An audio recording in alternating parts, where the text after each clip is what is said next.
Perempuan pendaraan itu ngerembet, saudara. Dia dasak orang banyak. Jamah jubahnya. Nggak ada, mari bu saya bawa. Nggak peduli itu orang.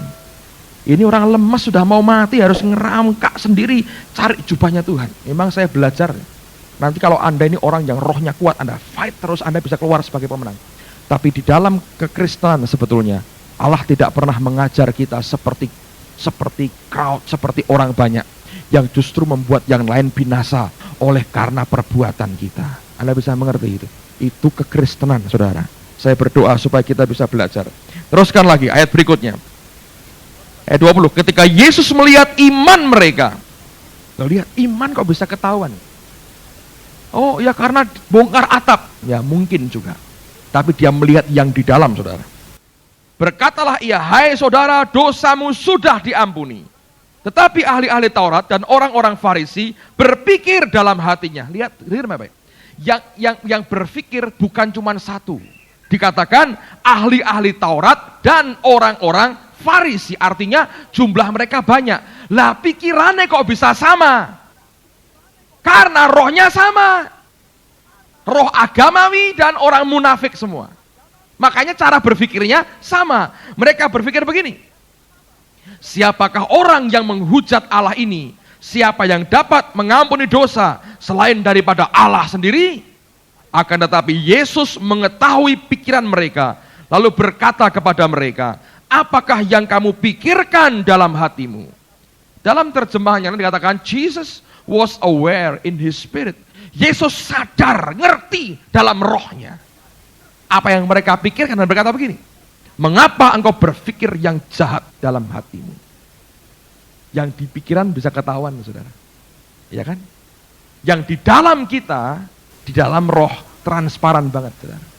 Dan menjelang Tuhan datang itu akan makin diekspos. Anda nggak bisa sembunyikan yang di dalam. Orang akan tahu apa yang di dalam kita karena Allah ingin menguduskan gerejanya. Amen. Nah sekarang mari kita lihat contoh, saya mau berikan contoh bagaimana seseorang berubah dan diubah oleh Tuhan. Sekarang mari kita buka dulu Kejadian pasal yang ke-32. Saya tunjukkan contoh orang yang bernama Yakub.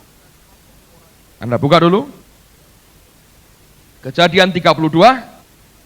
Nah, dengarkan dulu saya ceritakan supaya menghemat waktu, kalau tidak kita harus banyak baca ayat dan banyak pasal harus kita baca. Tapi oleh karena waktu dan kita ada perjamuan kudus juga, mari saya ceritakan dulu. Saya harap Vektor tidak salah lagi. Tadi pagi dia dapat 0 dari saya, saudara. 2 pertanyaan keliru. Mungkin terlalu canggih Vektor dan bukumu terlalu banyak sehingga keliru. Ada orang bernama Yakub. Nah, Yakub punya kakak namanya? Kurang yakin. Yakub punya kakak namanya? Bapaknya namanya? Ibunya namanya? Nah, 100, saudara. Nah, dengar baik-baik, bukan Betuel ya. Dari mana itu saya nggak tahu. Oke. Yakub ini ketika dia lahir, wataknya sudah jadi, saudara. Banyak orang berkata, oh bayi itu kalau lahir seperti kertas putih. Alkitab tidak ngajar begitu. Daud berkata, dia dikandung dalam keadaan sudah berdosa. Ya. Nah, Yakub ini lahir, wataknya kelihatan. Dia lahir sambil megang tumit kakaknya. Lalu ibunya ngelihat begitu, orang tuanya berkata, wah ini Yakub ini, tukang jegal. Baru lahir jebrol kalau sudah jegal kakaknya. Jadi ini wataknya dari kecil sudah kelihatan punya bibit unggul dalam soal jegal-jegalan, saudara. Dalam soal apus-apusan ini memang sudah bibitnya tuh kayak begitu. Kenapa? Anda harus tahu bahwa Yakub ini adalah anak daripada siapa? Ribka. Dan ini juga anak kesayangan dari Ribka. Nah Ribka ini adik dari Laban. Nah Laban ini mbah-mbah tukang ngapusi, saudara. Anda tahu ceritanya ya. Jadi karena itulah Ribka paling seneng sama Yakub. Kenapa? Wong masih ada unsur-unsurnya, saudara. Oknum-oknumnya itu podo semua. Model-modelnya dalamnya itu podo semua. Nah makin besar makin canggih cara nipunya. Pertama, kakaknya dia tipu, hak kesulungannya ditukar dengan bubur merah. Ini kalau enggak nipu banget nggak bisa. Tapi dia orang, dan Allah menghargai, walaupun caranya ngapusi, saudara, tapi hatinya pengen hal tentang Tuhan. Itu yang dihargai Allah. Sedangkan Esau tidak menghargai pemberian Tuhan. Ini yang membuat Allah murka. Tapi Tuhan pun tidak suka caranya dia. Lalu kemudian setelah ditipu, nah dia tahu bahwa satu kali ayahnya akan menurunkan berkat untuk si sulung ini kepada Esau. Dia rundingan dengan maminya, Ribkah, saudara. Yang adiknya Laban, saudara ya. Jadi trik-triknya Laban ini Ribkah juga mempelajari rupanya, saudara ya. Trik-triknya dari tempatnya Laban diajari, anaknya diajari. Sudah bakatnya begitu, diajari maminya. Diajari nipu siapa? Nipu papahnya. Nah Ishak ini, saudara, dalam perjalanan hidupnya itu lancar-lancar lah. Nggak ada yang terlalu istimewa, nggak sampai jungkir balik. Nah orang yang tidak pernah diproses Tuhan cukup jungkir balik, setelah tua juga biasa-biasa.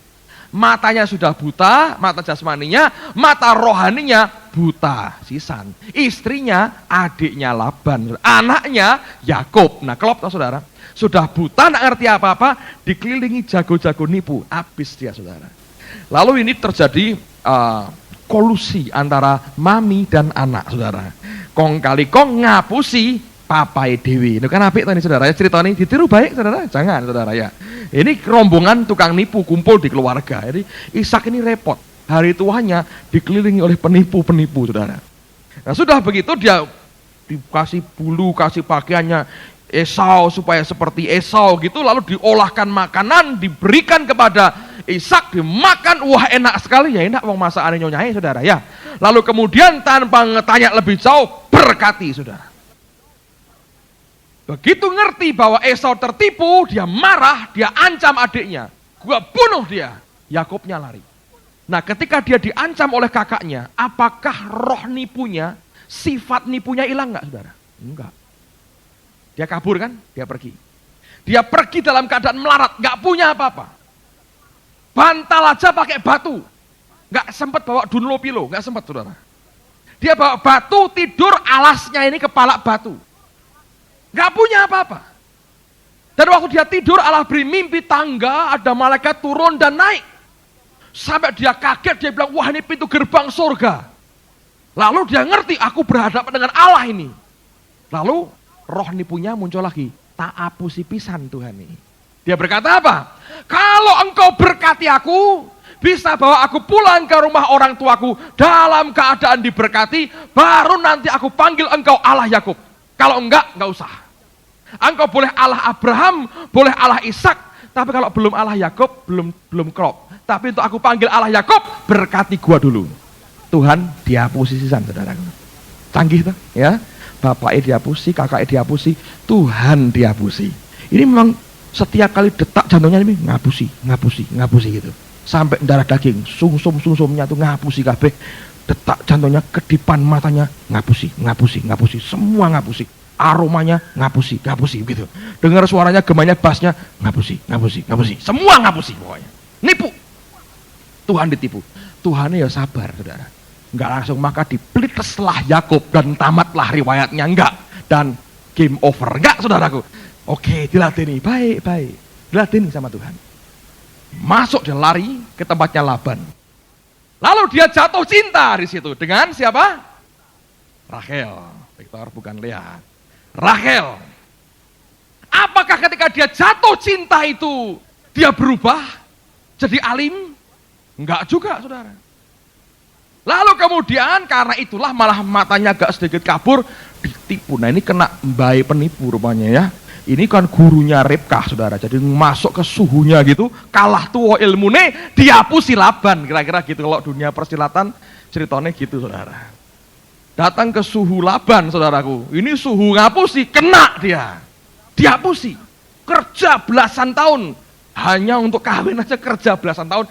Gak digaji. Alkitab berkata gajinya berubah berapa? 10 kali ganti-ganti. Mana yang menguntungkan Laban dia ambil, yang merugikan Yakub diberi. Ganti terus gajinya, saudara. Dihapusi terus. Apakah orang yang dihapusi terus ini berubah? Tidak juga, masih licik. Akhirnya dia kepepet, gak kuat, minggat dia. Wah kalah terus nih suhu nih ya. Hapus-hapusan terus, minggat, mumpung punya barang. Nah istrinya dibawa, anak-anak dibawa. Istrinya adalah Lea dan Rachel. Nah, Rachel ini anaknya Laban. Sebagaimana bapaknya ngapusi, anaknya juga ngapusi, mantune ngapusi. Memang ini keluarga ini hebat, saudara. Dia curi terafim. Nah, terafim pada waktu itu sebetulnya bukan cuma berhala biasa. Itu seperti gini, seperti barang warisan. Kalau ada keluarga yang punya terafim, anak yang diberi warisan terafim itu, patung kecil untuk disembah, nanti warisannya double. Nah, Rachel ngerti itu, dia ambil terafim bukan cuma nyembah tok, saudara, bukan. Tapi supaya dapat warisan double. Dia sembunyikan di bawah sadel ontanya. Jadi memang betul kan, Laban itu ya suhune ngapusi, makanya anaknya tukang ngapusi, diapusi bapaknya sendiri. Jadi ini keluarga ini tipu menipu, kalau Anda lihat itu keluarga itu begitu, saudara. Harusnya bapaknya adalah bapak segala penipu, setan itu sebetulnya ya. Tapi Tuhan baik, saudara. Keluarga ngapusi bisa diadopsi oleh Allah Bapak di surga gitu. Anda mungkin lebih baik dari keluarganya Abraham dan Laban, saudara. Ini keluarga ini hapus-hapusan terus isinya gitu, saling tembak-menembak tapi diadopsi semua jadi anak-anak kerajaan surga. Jadi ketua-ketua MK, kalau ketemu jemaat begini, ingatlah keluarganya Abraham. Mereka mungkin lebih baik dari mereka. Sabarlah, Allah juga mau mengadopsi mereka. Amen, saudara. Jangan dipotong dan ditendang dari gereja, dirawatlah siapa tahu. Jangan sampai ketularan tentu, saudara. Tapi biar mereka yang diubah. Oke, saya teruskan lagi. Nah, waktu mereka pergi, dalam keadaan dikejar oleh Laban, apakah Yakub bertobat? Waktu Laban sudah mau hancurkan dia? Enggak juga, saudara. Lalu jalan lagi, malah buat sumpah dan sebagainya. Lalu kemudian dia jalan lagi. Nah, waktu bergerak lebih jauh lagi, dia tahu Esau menghadang dia. Alkitab berkata, Esau membawa 400 orang laki-laki, 400 orang tentara. Nah, roh ngapusinya muncul lagi, caranya lebih halus sekarang, gua suap. Dia suruh pegawainya bawa ternak, kambing, domba yang terbaik, berikan ke Esau, berikan ke Esau. Dia bawa begitu banyak ternak, diberikan ke Esau. Pikirnya, biar disuap, saudara. Berarti semua ancaman-ancaman itu tidak membuat hidupnya berubah. Semua hajaran dari luar yang dari manusia sekitarnya, yang karena akibat perbuatannya, tidak membuat orang ini jera, saudara. Anda pernah ketemu dengan orang yang punya hobi tertentu? Kena macam-macam, nggak jera. Ada orang yang sudah nggak bisa berhenti merokok, jantungnya kena, nyedot terus, saudara. Kalau belum itu asap masuk lewat hidung, itu gak enak rasanya katanya gitu. Ya kalau belum ini pahit semua gitu. Nano-nano yang rame rasanya pun tidak bisa menghilangkan rasa kecut di mulut saya. Kecuali asap ini, kayak Mbah Dukun, obong-obong dia kasih asap itu. Keluar kayak naga dinosaurus, sur gitu, ngerokoknya begitu. Ada orang yang hobinya judi. Anda sampai entek-entekan, saudara. Dilakoni. Suruh berhenti banting kartu itu. Jangan, nanti ini kartunya menari-nari kalau malam ngundang-ngundang saya kok. Susah, Anda boleh rubah, Anda boleh masukkan penjara orang itu, masuk penjara tambah pinter keplei lah, kumpul gali-gali tambah diajari macam-macam ilmu. Anda boleh buat seperti apa sampai ente-entean, saudara. Dijual ludes semua, buat dia nggak apa-apa kok. Sampai mau mati itu, basang sih. Nomor 5 ya, mau mati itu pesennya nomor dulu. Jadi itu sudah, Anda mau rubah kayak apa enggak bisa. Dulu ada hamba Tuhan ngajari gini, kalau suamimu nakal, doanya begini, Tuhan biar dikitari dengan ranjau-ranjau di sekitarnya. Rodok sadis ya, saya nggak tahu itu doa gimana, pokoknya dikitari ranjau-ranjau, nek ngidak jeblok, nah nanti yang jeblok buntung sikile piye, saudara ya. Tapi didoakan sampai dikitari ranjau, ngidak jeblok gitu. Tapi mungkin betul-betul juga, saya nggak tahu apakah Anda bisa terapkan atau tidak. Tapi saya berkata, dicoba dihajar dari kanan kiri, ini orang nggak berubah, saudara. Kapan Yakub itu berubah? Coba lihat Kejadian pasal 32, mulai ayat yang ke-22. Setelah kisah ini, kecurangan hilang dari hidupnya. 32 ayat 22. Pada malam itu Yakub bangun dan ia membawa kedua istrinya, kedua budaknya perempuan, dan ke-11 anaknya, dan menyeberang di tempat penyeberangan sungai Yabok. Sesudah ia menyeberangkan mereka, ia menyeberangkan juga segala miliknya. Lalu tinggallah Yakub seorang diri dan seorang laki-laki bergulat dengan dia sampai fajar menyingsing. Ketika orang itu melihat bahwa ia tidak dapat mengalahkannya, ia memukul sendi pangkal Yakub sehingga sendi pangkal paha itu terpelecok. Ketika ia bergulat dengan orang itu, lalu kata orang itu, biarkanlah aku pergi karena fajar telah menyingsing. Saud Yakub, aku tidak akan membiarkan engkau pergi jika engkau tidak memberkati aku.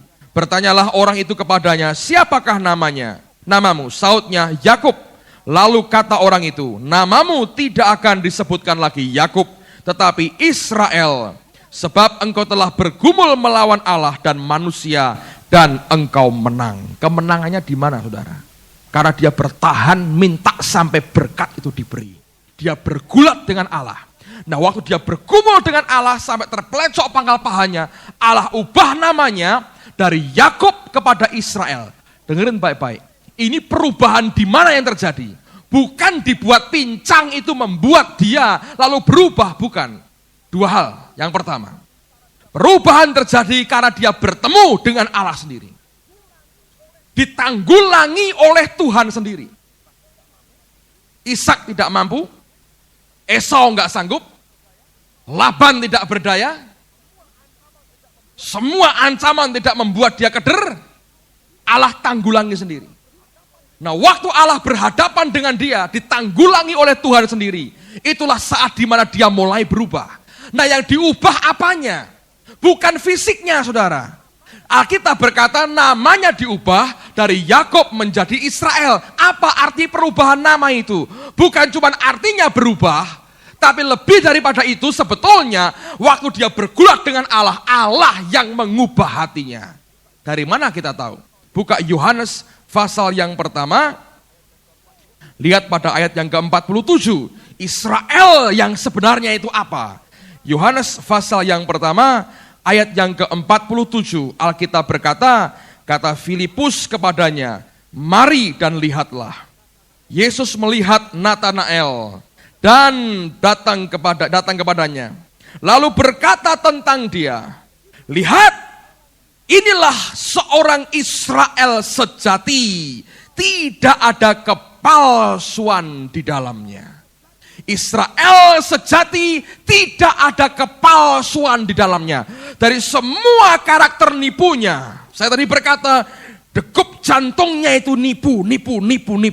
Setiap ambil nafas, keluar lagi nipu. Semua dia tipu, saudara. Tapi ketika dia bertemu dengan Allah, semalaman Allah tanggulangi hidupnya. Karena orang ini bertahan, aku tidak mau lepaskan engkau sampai engkau berkati aku. Sampai engkau berkati aku, dan berkat yang Tuhan beri adalah sebenarnya Allah mengubah akan hatinya. Dari Yakub tukang tipu, Tuhan berkata, namamu bukan lagi Yakub, aku katakan namamu Israel. Dan Israel sejati adalah tidak ada kepalsuan di dalamnya. Nama Israel artinya Prince of God, pangerannya Allah. Tapi lebih dari sekedar nama dirubah. Tuhan berkata, Israel sejati adalah tidak ada kepalsuan di dalamnya. Ketika dia ditanggulangi oleh Allah sendiri, Allah berurusan dengan dia sampai dibuat dia pincang. Bukan cuma itu, yang lebih penting adalah hatinya yang diubah. Yakubnya diubah jadi Israel. Dan waktu Yesus ketemu dengan Natanael, dia berkata, lihatlah ini seorang Israel sejati.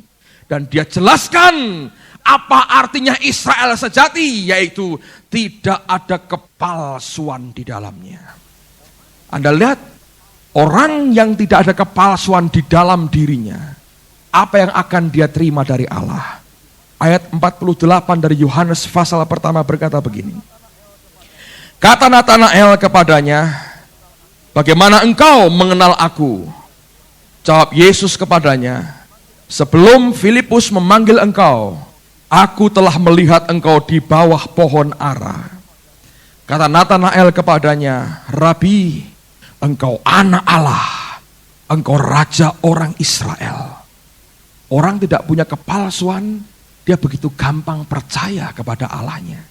Dengar Tuhan berkata, aku lihat engkau. Langsung dia berkata, engkau anak Allah, engkau raja orang Israel. Yesus menjawab katanya, karena aku berkata kepadamu, aku melihat engkau di bawah pohon ara, maka engkau percaya? Engkau akan melihat hal-hal yang lebih besar daripada itu. Dan dengarkan, ini janji luar biasa. Lalu kata Yesus kepadanya, aku berkata kepadamu, sesungguhnya engkau akan melihat langit terbuka dan malaikat-malaikat Allah turun naik kepada anak manusia. Dalam perjanjian lama, siapa yang pernah melihat malaikat turun naik, saudara? Yakub. Ingat, di Betel dia tidur dengan alas kepala dari batu. Dengerin baik-baik. Tuhan berkata, karena tidak ada kepalsuan dalam dirimu, berkat di mana pertama kali aku ketemuin orang yang namanya Yakub itu akan jadi milikmu. Seluruh berkat Israel turun kepadamu karena engkau percaya kepadaku, dan itu oleh karena tidak ada kepalsuan di dalam dirimu. Saya berdoa supaya Allah membuka rahasia ini kepada saudara dan mengizinkan Tuhan menanggulangi kehidupan kita. Ada keluargamu yang belum bertobat, jangan pakai cara mengubah luarnya. Doakan, katakan, Tuhan biar engkau yang tanggulangi orang ini sesuai dengan caramu, karena hanya Allah yang bisa mengubah hati kita. Ayat terakhir Yehezkiel pasal 36, dan kita selesai dengan ini.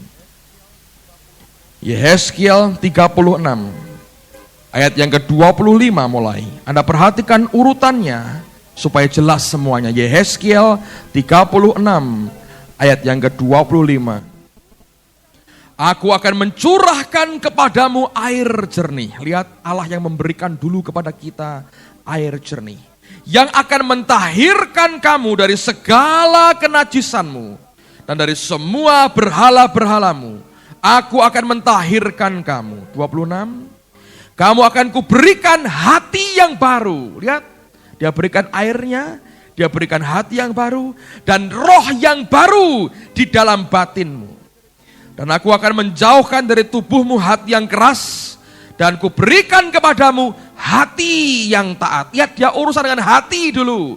Dia berikan air mentahirkan, dia ubah hati kita, dia ubah hati kita, dia ubah hati kita. 27. Rohku akan kuberikan diam di dalam batinmu. Lihat, hati diubah, rohnya diberi. Dan aku akan membuat kamu hidup menurut segala ketetapanku dan tetap berpegang pada peraturan-peraturanku dan melakukannya. Hatinya diubah, rohnya diberi, baru kita bisa mentaati akan semua peraturan Tuhan. Kalau orang mencoba mentaati peraturan supaya hatiku berubah, gak ada gunanya, saudara. Biarkan Tuhan yang tanggulangi bagian dalamnya, bagian luarnya akan berubah. Kalau kita mencoba mentaati luarnya supaya dalam kita berubah, berbeda dengan cara kerja Tuhan. Ketika Allah perintahkan Musa membangun akan kemah suci, ada halaman, ruang suci, ruang maha suci. Lihat dalam seluruh kebenaran Alkitab, benda apa yang Tuhan perintahkan dibangun pertama?